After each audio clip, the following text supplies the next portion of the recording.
are, ladies and gentlemen, another exciting episode of the Scouser and the Scot.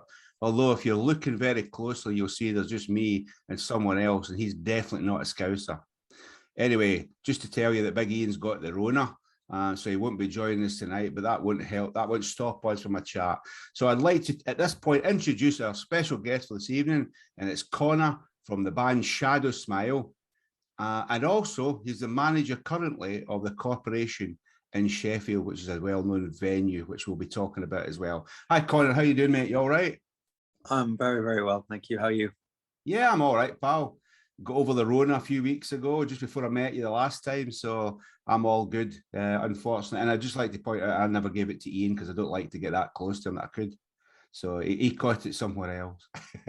so it's all good. So anyway, let's talk a little bit about yourself. So we'll start off building up a little bit of a history of Connor McGovern and how you get into music. So can you remember the first time you ever sort of paid attention to a band or music or a musical genre and sort of said, that's for me?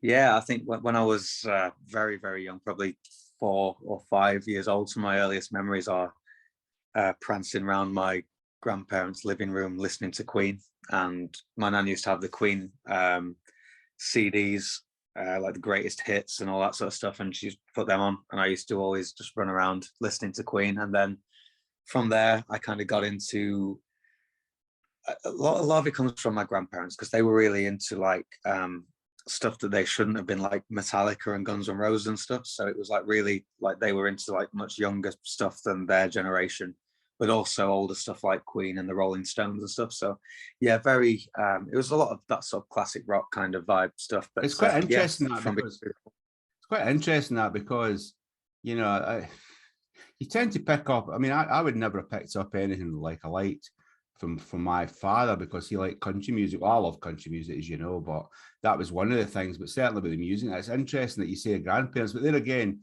your grandparents probably aren't that much older than me. And Queen and that was, you know, so it would be, you know, how old will they be now? They're in their 70s now.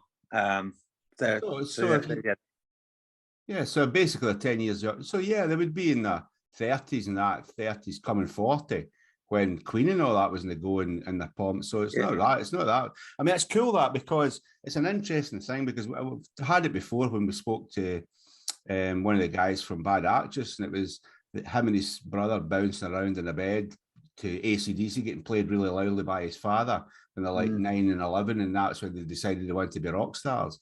And it's cool. But who is it? What was the first? So you're obviously, I haven't pointed it out yet, but you're the lead singer. So who's the lead singers that you first heard? Obviously Freddie being one of them, that you went, that's exactly what I want to do. Yeah, I mean, Freddie's a big one. I mean, but then like my mum, for example, was really into Adam Ant, and I got into Adam Ant at a young age as well. So all my music tastes are from before I was born, pretty much. I mean, I did later on get into more contemporary stuff, and then my dad was into like Alice Cooper, and then my stepdad was into a lot more prog stuff. So he was into like, I guess like Pink Floyd and stuff like that. So it was very, it's quite eclectic really, but there was a definite, like, it was all historical. There was nothing kind of contemporary that I was listening to. So yeah, I think all the great singers were kind of before my time. And that's kind of why I'm influenced in that kind of way to do bigger vocals, as opposed to, you get a lot of modern metal bands that are our contemporaries that are much more about the screaming, or, you know, or they'll rap or something like that. But I'm much more about bigger vocals, and that sort of, I still try and get a bit of that classic rock vocal into our music. So that's where that comes from, I think.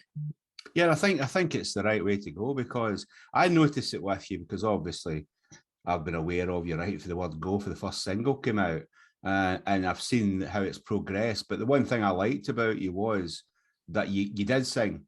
You know, you could sing. You've got a wide range, and I think now you're also bringing in other styles as well.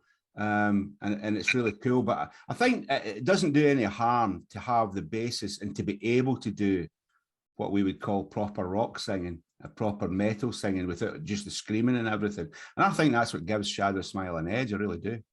Oh, thank you. Yeah, I mean, I've always been a fan of, I've always thought I'm a singer, not a vocalist, if that sort of makes sense. I've always been that way inclined. We do throw screaming in here and there just because it's nice to experiment. It's nice to play around with things, and it's not something I'm that comfortable doing. So whenever I'm doing it, I'm learning a little bit and increasing my range a little bit that way. So yeah, it's. But I definitely much more comfortable singing. I much prefer it, to be honest. Yeah, I must admit, the first time I'd never really seen anybody do this screaming and this sort of growly stuff that they do. And we did a festival in 2019 in Manchester, and there was a band on, I think they were called Autocracy, and they were, that was that sort of, as I would call it. I don't know how what fucking, it's when they do the actual growling.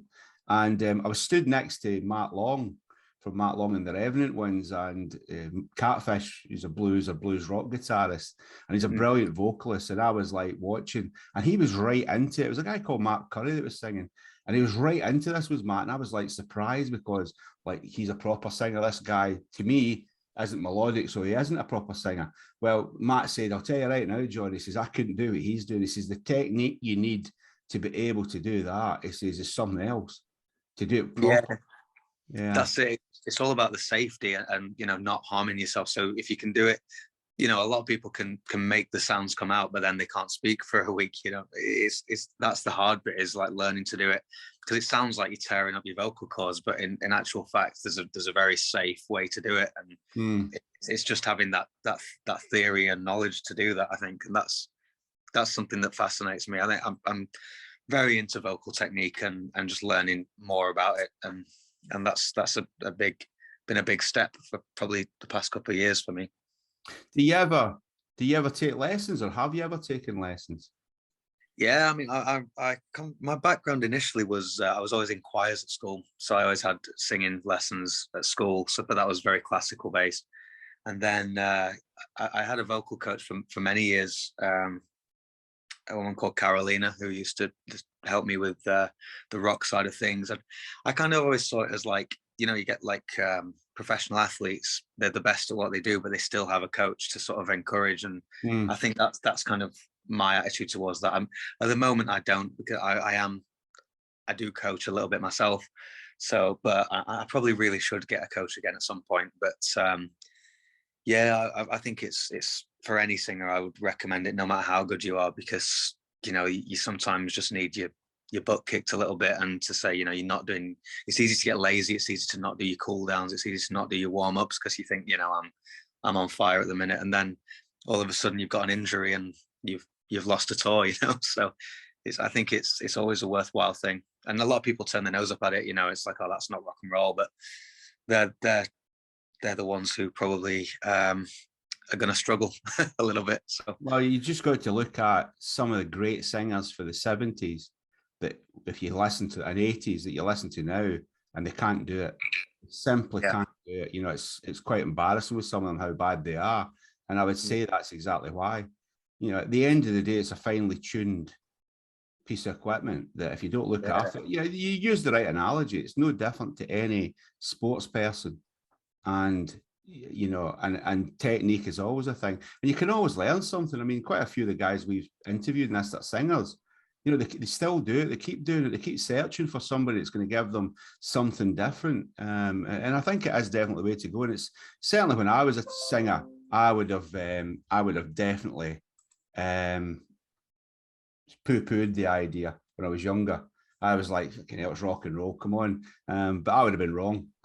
And it is important. So let's talk about what age were you when you first started actually performing yourself in a rock band or in a metal band?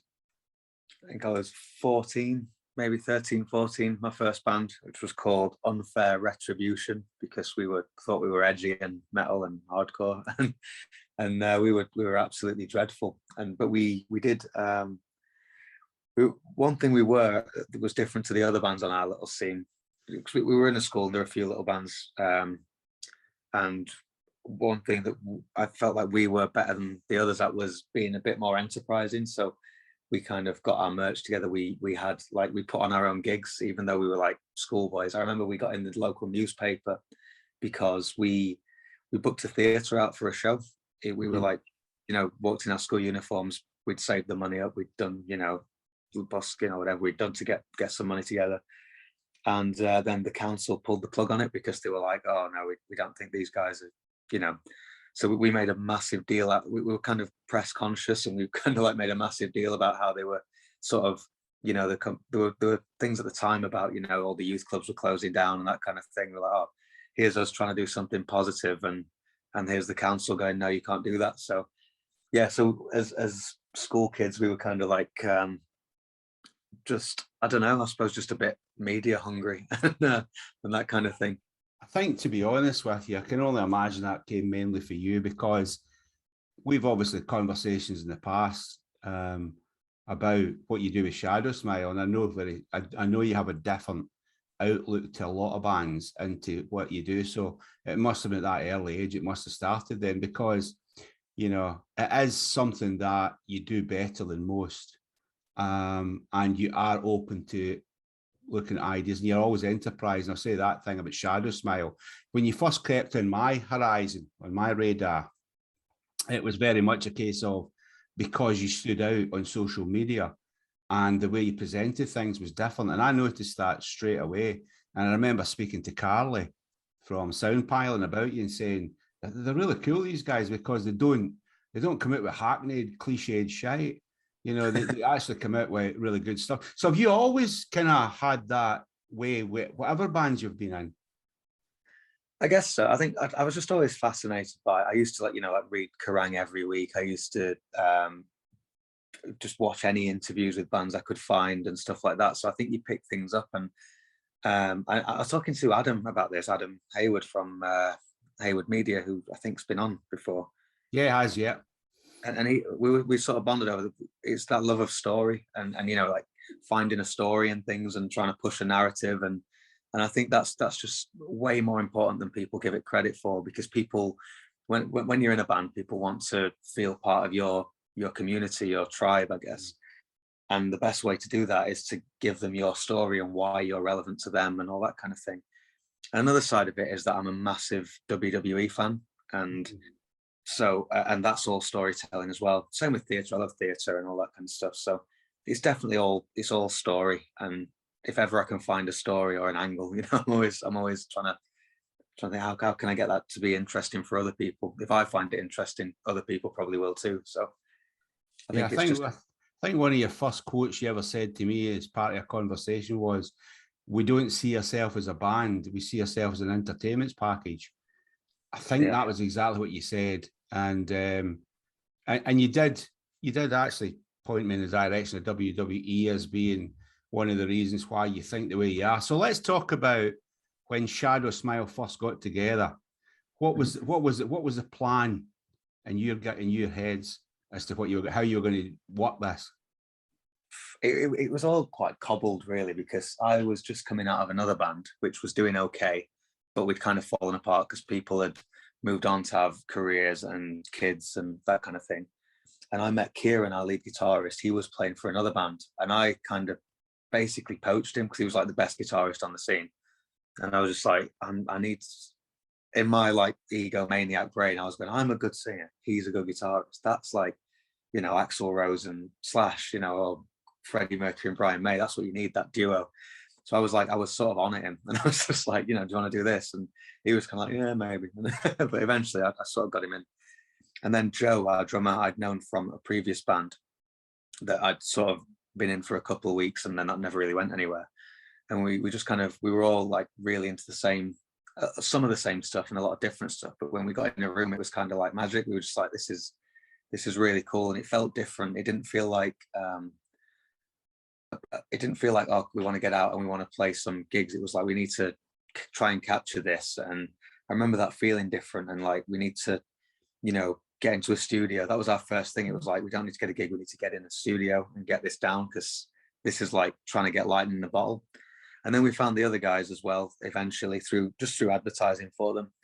And I think a lot of it is me sort of trying to change everybody's mind on stuff, because there's a lot of, obviously I'm a little bit older than the other guys, and there's kind of, obviously I'm very non-traditional, because I've done the sort of trying to be in a band and kick around the scene and sort of got nowhere with it. So I've always wanted to do things a little bit differently, and I hate the idea of being just one in a crowd. And I think all the other guys agree on that, and we're just kind of like, how can we be different? And I think that's how we do it. I think it's just like, yeah, we're not a band. We are a band, obviously, but we're more like content creators. I think, like, if you put it into a modern, just, you know, in a modern setting, it's almost like where you get people that just make content for YouTube, and we just make content that happens to be music, but then the videos are all part of it as well. So it's kind of, so what we ended up doing was trying to capture a theme and then build on that. So the first EP was all built around this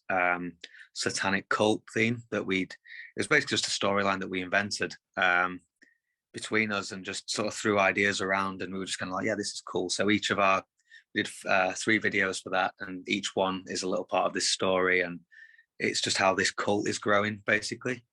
And then with the last load of songs, we basically just trying to sort of give a bit more of a social commentary, because I don't know, I think the times kind of required it a little bit, and we just wanted to give our 2 cents almost on what was going on.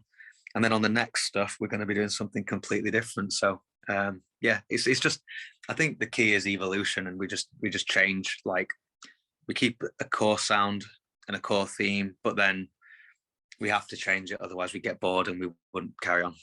I think you were probably the first band that I ever spoke to that made it quite clear from the outset that doing gigs wasn't necessarily your key thing. You would do them, but only if there was a purpose to it and it was worth doing. You certainly weren't a band that wanted to just get out there and play everywhere and batter hell out of doing loads of gigs around about your hometown, home city, like most bands do, and that. But then again, you'd done it all before in other bands, so that kind of gave you the edge. But I remember, when was the first track? What was the first one? Digital God.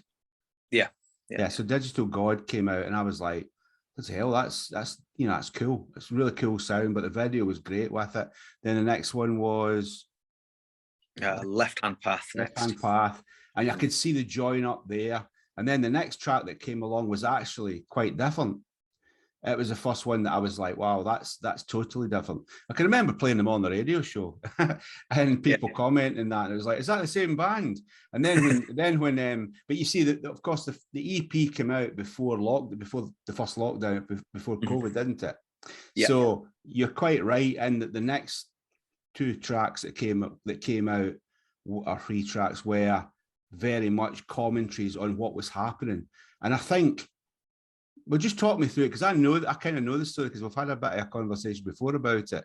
But you guys actually, by doing that and by taking charge of social media during the lockdowns when fuck all was happening, basically ended up changing the demographics of quite a lot of your following, or the people that were following you. It got a lot younger, didn't it? Yeah. Well, I think partly because of the sound we did as well, because we kind of incorporated a lot of more electronics, and we went for the more aggressive vocals, because, to be honest, we were pissed off at being stuck in, not being able to do anything. So you just end up with an angry overall sound as well. So I think that resonated. But I think a big part of it was that we kind of realized that, you know, we didn't know how long COVID was going to go on for. We didn't know if venues were going to open up in a year or in 5 years. So we thought we're going to have to we're going to do something and keep entertaining people. But that just kind of, I guess organically just took us to a younger audience and a younger place, because, you know, that they were actively looking for, I think a lot of people that were older were clinging to nostalgia and not looking for new stuff. And a lot of younger people were just like, well, I'm going to be online all the time, so I'm going to find things. I think a lot of the younger audience pretty much live their lives online, and I don't know if that's good or bad, but I think it's definitely coming up that people are going to be spending even more time online, especially after the lockdowns and stuff.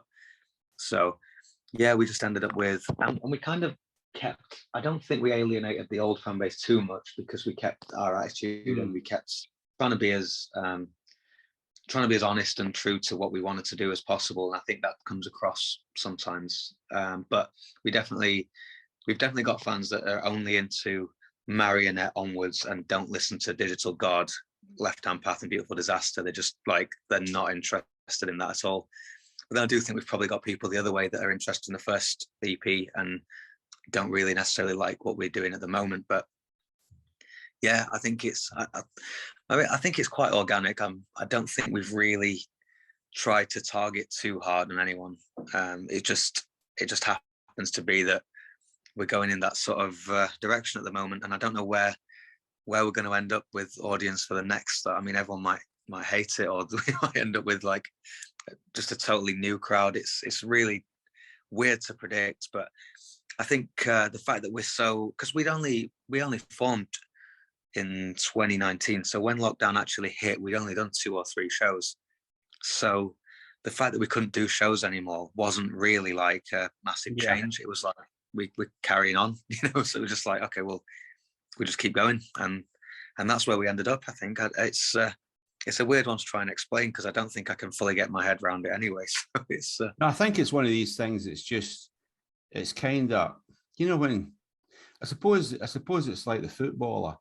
It's like a top class footballer. You mean like the Kenny Dalgliishs of this world when he was in his pomp, and then he comes to coach other players or to manage other players, and he's like expecting them to do what he did naturally, which was unnatural to them. I just think you've got and he doesn't comprehend why they can't do it because it's dead easy, you know. And it's like, I thought you were top class, and I think the thing with you is it's just natural to you to be like that and to think that way. But I do remember you tell me something about, I think right at the start of lockdown, didn't you split up the people that were in your sort of fan base, where some of you took on some and you would like liaise with them, like contact them?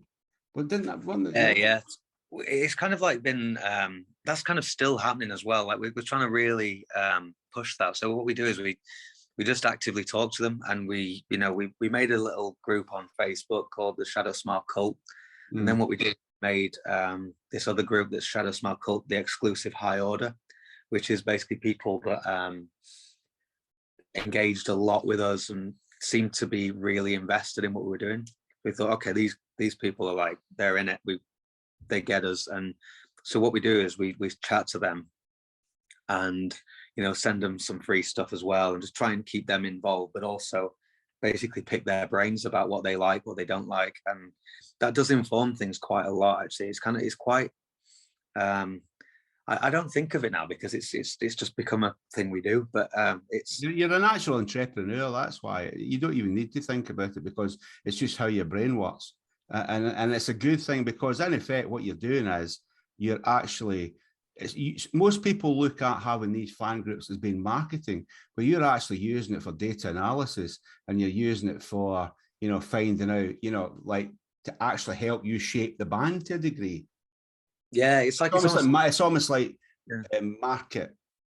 What does it call it? Market research.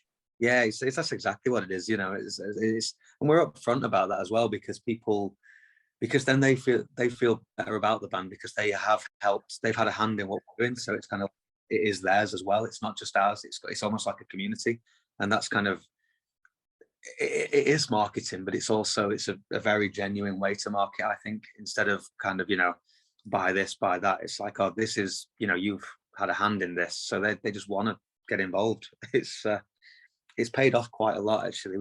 We've actually just done a new merch line. Not plugging this is just a side story.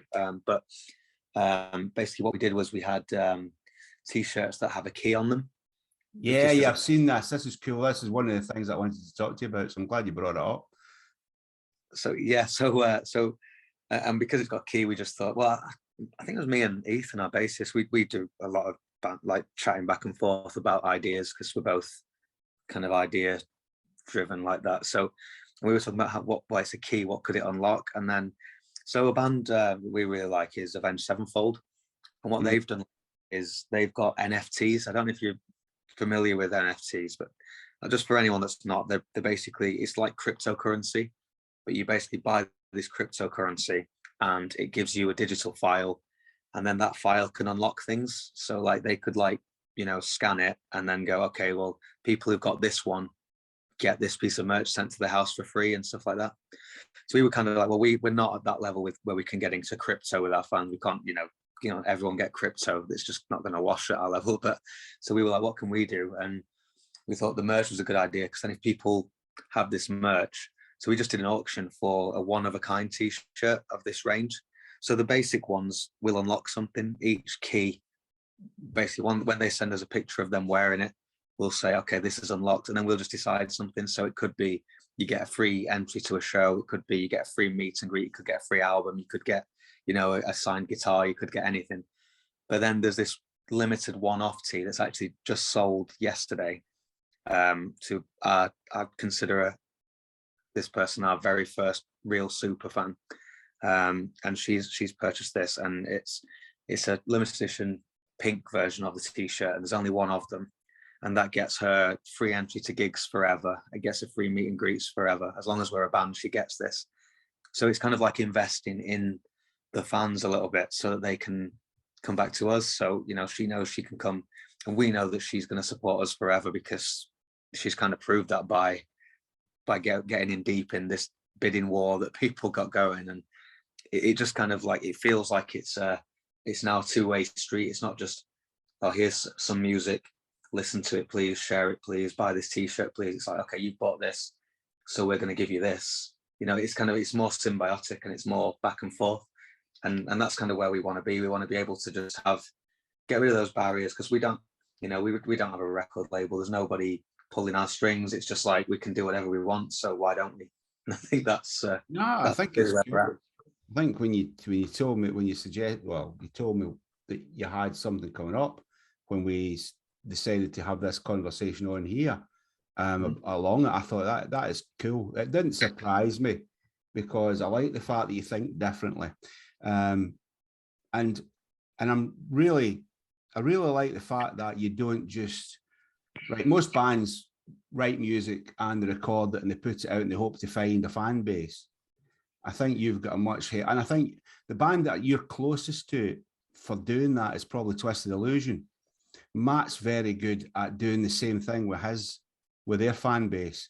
You know, he works hard at it, not necessarily the same way as you do, but very, very similar. And what you end up with is a fan base that's actually a true fan base. They're going nowhere, you know, and they will support you. And if he brings anything out at all, they'll support him in the droves, even though he doesn't have a record label. He does it all. They do it all themselves. And I think there's something to be said for that, which is realizing that actually they bring value to you as a band, and they're not just somebody that you can sell stuff to.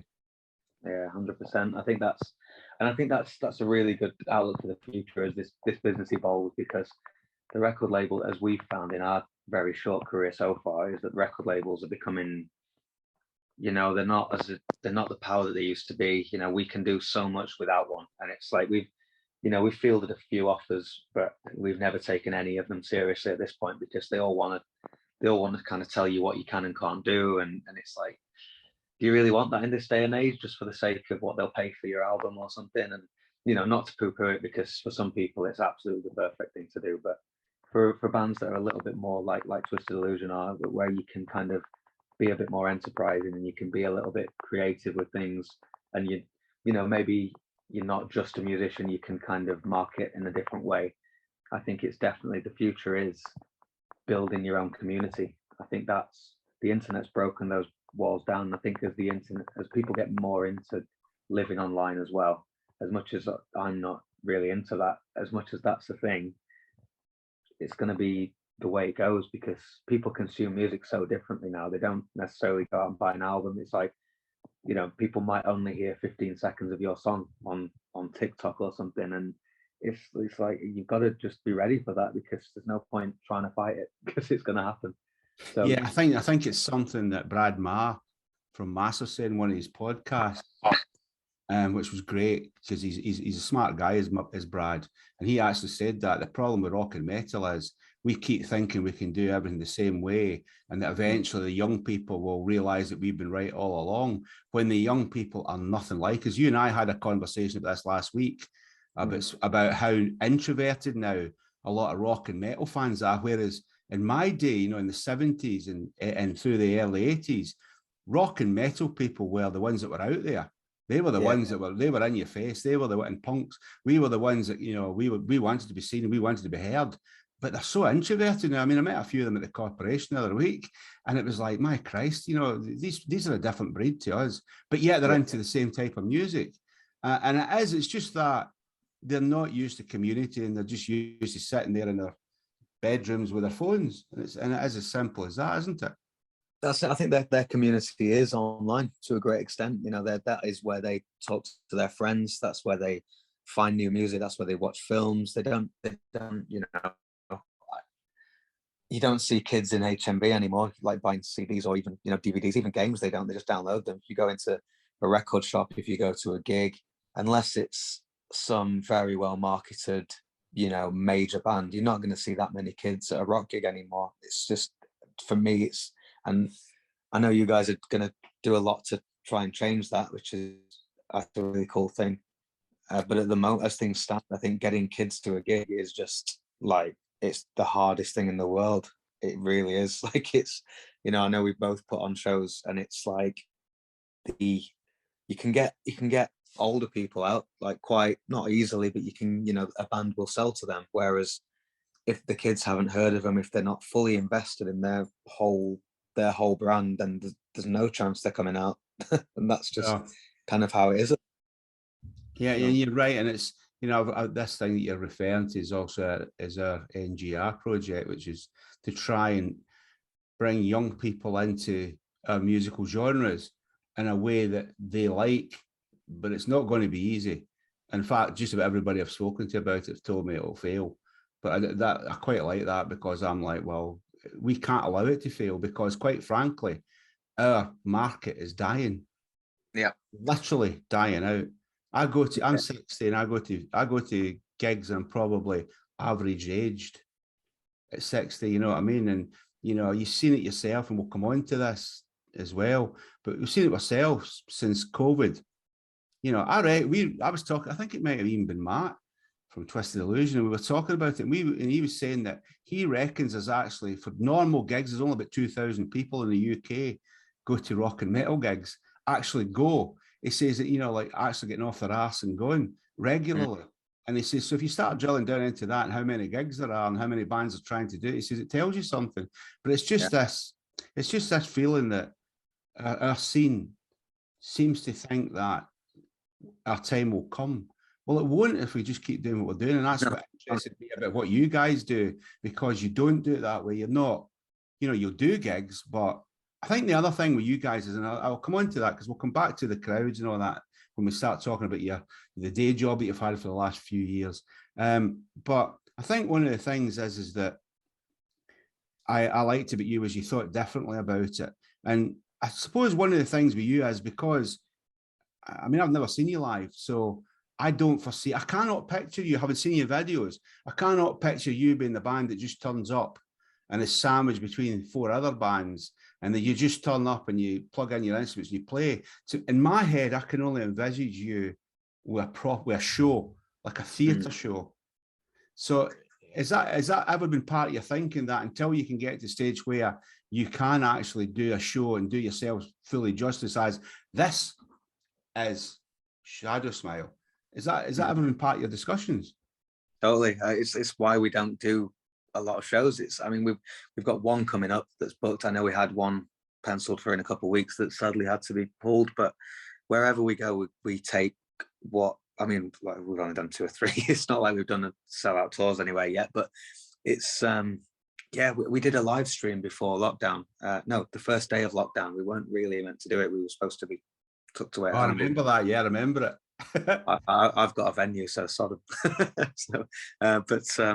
Well, it's not my venue, but you know, we ended up doing that, and it's like people were just getting to the point of going, okay, so next week we're gonna do an acoustic set in our living room, and that's great, but we were just like, we can't do that. It'd be ridiculous if we can do an acoustic song as a special thing, but we can't, in good conscience, go, I know you guys have all got invested in this, you know, this pyrotechnics show that we put on in our videos, but here's us in our living room playing some acoustic. It just wouldn't wash. So we're like, okay, we're gonna have to get some pyro out. We're gonna have to get like fog machines out. We're gonna have to pay a lighting engineer to sneak out. We're gonna have to pay, could go to prison for this, but could got to pay a sound engineer, and we had to do it properly, because that's what I feel like we are. And I've even had thoughts where it's like, in an ideal world, we'd be on the West End where people had come to us, or like a Vegas residency or something. So it's like, logistically, it'd be much better if we could just set up this massive set, and then people come and visit as like an attraction. And then that's a pie in the sky idea, but that's how I kind of see it. It's like even like as a kid, I know I'm banging on, but even as a kid, I used to be into like the Phantom of the Opera and all the big theatre shows and stuff. And a big part of that was just the spectacle, and that's the same thing with WWE as well. It's just like that big spectacle is what I'm all about. And again, I think it probably as well comes from being into Queen very young. I mentioned earlier. I think that's, again, it's like you couldn't see Queen doing you couldn't see him playing a pub. It'd be crazy. So, and I think kind of the same, but if we do play a pub, for example, we've still got to bring a set, and we've still got to bring lights, and we've still got to bring a smoke machine. And so if that does happen, then it's like we're playing co-op with Low Drive.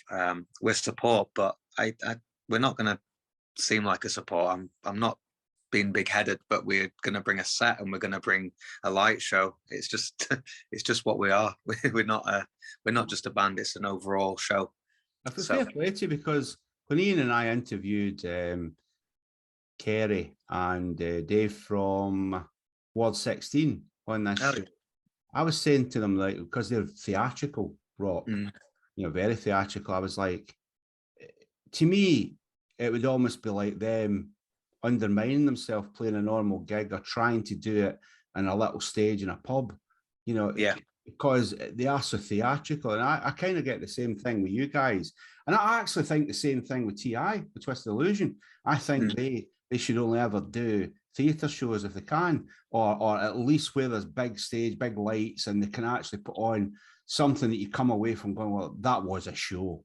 And I put you guys, there's a lot of bands you can just go and they can play and you can listen to them and that's it. But I think because of the way you started off and the way you present yourselves, I can't picture it myself other than doing a production. I think that's it. I think it is just a different thing. It's like, some of my favorite bands you can just take and put in a pub. You look at like the Nirvana Unplugged thing that they did, and it was like, that was just that. I know that was in an arena, but that was a pub gig, a pub acoustic gig. They did. It was perfect because that's exactly what they were. They were that band.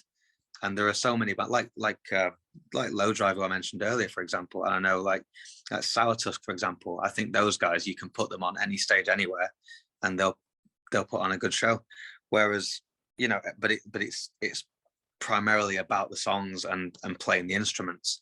Whereas for all I care, with the Shadow Smile show, you could take us completely off stage and put a video. If it made for a better show, we could have video animatronics or a big animation going on. I'm not in the slightest bothered about being, on that stage, really, as long as we're doing something that's a good spectacle, then we'd be happy. So I think it's a weird one, because I don't think you get many bands that think like that, but it is just kind of, it's chalk and cheese. I think it's I'd love to be like that, because I'd love to be able to just sit there and play an acoustic guitar and sing my heart out. But because of the way I am and the way I'm inclined, I can't do that, because I'm not in of myself. I'm not a performer, really. I'm quite shy, and I'm quite so I think it helps that we get to put on a persona and just be out there and just be like, it's not really us. Like, we can do whatever we want. It's the people that we are on stage is the people we'd probably quite like to be, really deep down. So I think that's the thing. So I do quite admire people that can just, pick up an acoustic or just do a heartfelt blues set. I think that's incredible. But it's just never going to be.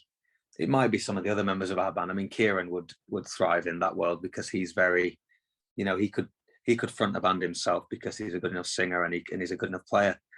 But he's kind of still got the same vision. So he likes our world that we've made. I think it's just a weird place we live in. So if anybody's watching this and gets what we're talking about, so if you've got a couple of million spare pound, please bring it to us, because these guys will use it in a great way, and then you'll help them with their vision. That's a problem. What you want to do can't be done in a fucking shoestring, can it? No, that's it. We're getting there slowly, and I mean, but I mean, It's very much like I've always said, if somebody wanted to put some serious money into us, they'd be millionaires long before we would, because they take the profit and we just keep spending it on making the show bigger, to be honest. So that's our mentality of it. We're all, yeah, yeah. If anyone is watching, it's got, if Jeff Bezos is watching or whoever, just Amazon Shadow Smile. It's the future. Yeah, and then eventually we'll just get rid of the Amazon name and everything you buy will be from Shadow Smile. So makes sense to me, mate. Right. So what's the plans? What's next for Shadow Smile? What are you working on? What's your plans? We've got a. I don't know if I can tell you this. I think I can. Yeah, I can. It's up to me. We're working on our first album at the moment. So we've done 2 EPs, well, 1 EP and a load of singles that we're going to be putting out as a physical EP soon. And we're going to be working on our first album. That's all I can really give away. It's going to be a very different approach again, but it's going to be a concept album, but it's going to be released in a very different way to the traditional album. So it's just one to keep an eye on, but I can't really say any more than that because it'll ruin everything if I give it away. I think you've given us enough to whet the appetite, to be fair, Connor. It's certainly, I'm intrigued, so that's cool. That's good. Right, so let's move on now to the other bit that I know you do. You are currently, but not for much longer, the manager of the corporation in Sheffield, which, as most of us will know, is a well-known venue with three different rooms in it. So big room, small room, middle-sized room, well-known. Lots of big bands have played there and thousands of small bands as well. So how long have you done that job, Connor? I've done that job so I've been at corporation since I left uni. So that was 2014. But I didn't do this job until 2018. I sort of climbed up slowly. I started off as an intern, then I did handing out flyers and promoting events, and then sort of got a bit of a taste for putting on shows and stuff. So I'd already put on shows as a kid as well, and little with my own money, little independent things. But so it was a sort of a slow progression, but very educational in music business, and allowed me to make a lot of contacts and work with a lot of bands that I really like as well. So it's so about in total I've probably done that job for 2019. 3-4 years I've been managing the events there. So I mean, let's talk about, I'm intrigued about what you found. I mean, let's talk briefly like the year, so 2019. Mm-hmm. So if you were talking, we're just talking here about grassroots. So anything glorious down in rock or metal, there's guys that would come to the corporation and even play in the big room. Okay, so let's talk about that sort of level. What was the scene like in 2019, if you can remember that far back? What would be looking at for average turnouts? And I mean, even for venue, even as a venue, even your club nights, where were we at? 2019, so it would be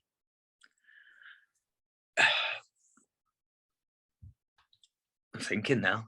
So it would be, I think we had a lot of grassroots stuff on, and attendance was, I'd be honest and say, I think attendance started to dwindle around then, I would think. I mean, it's not, we're actually, so this past year, since lockdown reopened, the events have actually been they've sold more than ever, but then people just aren't turning up a lot of the time. So we've had some shows where it's like 30% no shows and stuff like that. That never used to happen prior. So like 2019, that wouldn't happen. Everyone who bought a ticket would be there. And I think there was far more support for the grassroots shows. Obviously the big shows do all right anyway. They're fine because people have bought into the brands, that they keep us ticking over anyway. So even if all the small shows didn't do well, the big shows would keep it going. Which I think is a bit of a microcosm for the whole music industry anyway. But definitely the support for the grassroots venues, grassroots bands was definitely better, in my opinion, prior to the pandemic, which I found incredibly surprising when, after a year of people, putting on Facebook and Twitter and Instagram that, I missed gigs, I can't wait to, support your venues and support the local bands, and we need to build this grassroots scene. And then it came back to a whimper, in my opinion, to be quite honest with you. I was gobsmacked, mate. I thought it would be like, there's nothing quite makes you realise what you had till you can't have it. And that was me, and plenty more like me. And I get lulled into it. So I booked all of the shows that we've done this year at the beginning of 2020. And you'll know because I booked quite a few at the corporation. Yeah. And I was fucking shocked at just how people didn't seem to be, well, they were all talking about support, but not doing it. Now, I'm not going to get into this, but plenty of people will tell me it's because of COVID. I think a lot of it's to do with the age of the people that go to see gigs, being the ones that are probably feel more vulnerable with COVID. And the other thing is as well that they're also the ones that get out of the habit of doing things quite quickly. And I think that's it. Plus, of course, everybody was rushing at it, and there were fucking gigs everywhere. So every night, I mean, I get fed up every time I put up a post with somebody going, I'd love to come, but I'm already going to another gig that night. And so I think it was a perfect storm at everything. But being honest with you, I mean, what do you feel? I mean, how's your club nights done in comparison since lockdown? Because your club nights used to be the money makers for you, wasn't it? They still are, to be honest with you. But it's changed. It's changed massively. So we used to have a very busy Monday night, a busy Wednesday night, and in Friday's always been the most busy. And then Saturdays used to struggle because there was so much else going on Saturdays, in the city. Now it's totally different. Like the Mondays are quite busy. The Wednesday's gone. We don't have a Wednesday anymore. Friday is still the most busy, and Saturdays are now really busy. So it's like Saturdays the more rock crowd, which is really, I can't put my finger on it, because it's like that crowd that won't come to gigs are all coming to a rock club night. Listen, mate, I was stood outside your venue. We'd hired room 3, and there was a queue of people standing waiting to get into a club night. And I think it was the night Gallus Circus were playing. Yeah, it was, with Bad Actress and Carabella. And I said to these people, I says, because Gallus Circus were just about to start, they were the last band. I said, guys, if any is waiting, just go in. You don't even need to pay to get in. And they looked at each other, had a conflab, and then all said to you, "Nah, we'll just stand here outside rather than come in." Crazy, isn't it? And I was like, "You're supposed to be fucking rock fans." It blew my mind completely. I do not understand it. I think, it's just that sort of, I really don't know. It's just the social currency, I think, of going to a club night is higher than the social currency of going to a gig at the moment, which is really strange. I think as well, a point I was thinking about for, why people didn't come out like they said they were going to in lockdown as well. I think we've got a bit of a movement where things are so tokenistic. This is a bit, societal, but it's, people want to be seen to say that they support certain movements. And, we've seen it a lot in the past couple of years with like a lot of protests and stuff like that, where people, I don't want to get in trouble here, but people are sort of, everybody supports every cause now. It's like, does anyone actually know what they actually support? Or is it just like, oh, everyone's sharing this, so I better share it as well, I'm not saying there aren't people supporting these causes, because I'm sure there are, but everybody can't be supporting every cause because there's not enough time in the world. So I don't know if people are just getting excited and on bandwagons and saying, yeah, live music was awesome, and then thinking, actually, I'm pretty lazy and I don't really want to go out, and it's nice at home and I can watch Metallica on my 50-inch TV and not have to leave the house. I really don't know, but the club night thing is so bizarre, because I mean it's great for them, because it's that outlet where they get to. It's like an adult youth club, isn't it? A club, I think. I was just going to say it's more like a youth club. I think the thing is, thinking about it, a club night. I mean, I'm quite a poo-poo these, but I used to go to fucking at night. I used to go to a heavy metal and rock night club in Ayr when I was in my 20s and all that. So I used to go every Saturday where they were playing famous bands making records. So there's no different. But I think the big difference is now that these youngsters don't look at going to see a band as being a social occasion, because they don't really interact with each other. They're to stand there and if they watch the band and listen to the band. Whereas with, as you just said, it's more like a youth club with music. As well, the other thing is that is anybody, you don't have the casual fan knowing all the songs anymore. So you used to kind of like have, say if you were into a band, you'd know every song, you know every word. Whereas now a lot of people are just like, oh, I like that song they did. It came up on my playlist the other day. I've heard that one. So they'll be like, okay, so your social media interaction is not necessarily a representation of how many fans you've got, because people might have heard your song, thought, oh, that was cool, I like them on Facebook or whatever. But then actually they just like that one song. They've never checked anything out again. Whereas back even 10 years ago when I was a kid and I'd go out and I'd be like, okay, I like that band. I'm going to go and buy their album and I'm going to listen to all the others. I'm going to learn all the words and I'm going to go every gig. And I just think that culture's really changed, and I think that's going to keep changing. And that's why I think festivals work so well, because it doesn't matter if you only know one song. They're going to play that song and then you're going to see the next band who you know the one song of. And I think that's probably why everybody goes to download. But then all those, and they'll love all those lower down bands, but nobody will go and see those lower down bands when they're on their own tour.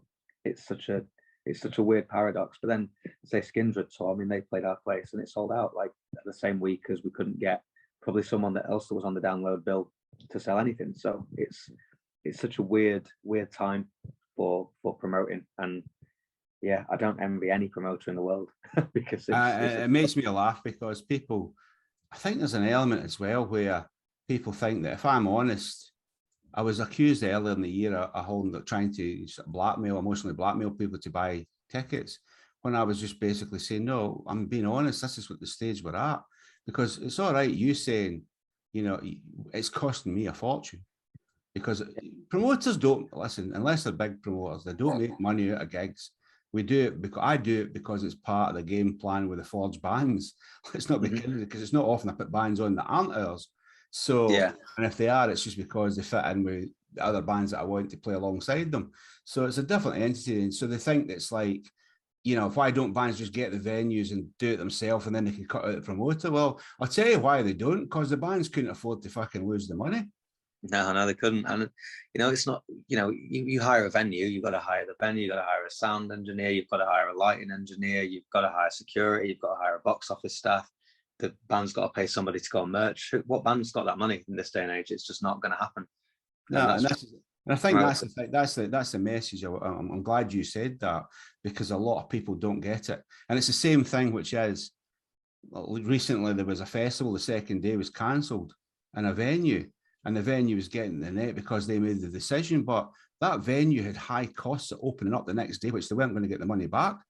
Yeah. Purely because there wasn't going to be enough people there. And in the same venue, I worked in it, I put a show on there and they only just broke even, and that was the reason why I made the decision to cancel the one in December, because it was looking like I couldn't even guarantee them that. Yeah. And it was great bands I had on, it was fucking everything. But it's scary being a promoter just now, having to wake up every day, go online and look at your ticket sales and go, for fuck's sake, I promise you. And that's with good bands as well. It's no pleasure. You don't get much pleasure in it. The actual gigs themselves, if they come around, they're great and I love them, but it's a good job I was white haired before I started this. I think it's just, and cancelling shows is now just part of it. It's just like, it's part for the course now. It's like, nobody knows if any show's going to happen. I mean, I've had to cancel 2 this week because people have got COVID, for example, at our venue. And it's just like people, and I think that's part of why people aren't buying tickets as well, because they're just sort of thinking, well, I bought tickets for about 8 gigs last year and they've still not happened yet. And, the venue's still got the money or the promoter's still got the money. It's like, and it's not through any ill will. It's just that the show has been moved and moved again. And you're just like, well, where does it all end? I don't know. Although to be fair, just to make that point as well, what you're talking about there is at a certain level. I mean, if it's my gigs and I cancel them, there's no rescheduling. You get your money straight back. Yeah. I think the thing is, we're all getting lumped in with the big boys that are notorious for someone that's been holding on to money for a couple of years now. because they've rescheduled and they know what they're doing and it's planned. But with the grassroots level, because I mean, the thing is, it's like people saying, oh, yeah, we'll turn up on the night. Well, if I'm stood there going, I've got £1,000 cost and I've sold 20 tickets, how many people am I going at £10 a ticket? How many people am I going to need to walk in? And that's the thing, it's whether you're willing to take that chance. So it's like playing Russian roulette just now. That's why it's important. And if you look at, to anybody that's watching this, if you're thinking about not buying tickets in case it gets cancelled because you won't get your money back, it'll be rescheduled, that is not the grassroots level. That isn't happening. You know what I mean? You'll get your money back. And I'll tell you right now that I wouldn't be any different to the vast majority that way. So don't let that be the reason why you don't fucking buy them. It's like the horror stories you read, isn't it? So you get like companies like Viagogo, these big ticket corporations, and they've been so bad with people, and that has put people off. And it is unfortunate that it's had that impact on grassroots stuff, because people then just go, no. And it's like, no, like it's, I know it's that whole, like, a few bad eggs that ruin it for everyone, but it really is that is the case. And it just happens that these bad eggs seem to have all the big venues on the wraps, and then it hits the mainstream media, and it's like the panic buying, isn't it? Everyone just goes into a panic, and they just won't part with the money, which is I think people need to do their due diligence. And if you feel that way, or you feel that that's going to happen, just contact the promoter. If it's me, I'll tell you the God's honest truth, that if it ever had to be cancelled, that you get your money straight away. It's like that. So don't guess it, and don't think everybody's the same, because there's loads of us out there that aren't. So, mate, I think we're about an hour in now, so I think we better go this to a close. Before we go, can you, if anybody wants to check out Shadow Smile, where is the best place to find it? Best place probably, we post different content on different platforms, but it's all kind of in one place on www.shadowsmile.world, which is our website, and that's like an overarch. You can find us on any social platform. Most active on Instagram and Facebook. Twitter, we're on there, but I wouldn't bother, being honest. What we'll do is we'll put the links down there on the actual night that the show goes out. So you'll be able to track the guys down, and they're well worth tracking down. So I'd just like to thank you, Connor, for sparing the time tonight to have this chat with us, and I really enjoyed it, bud.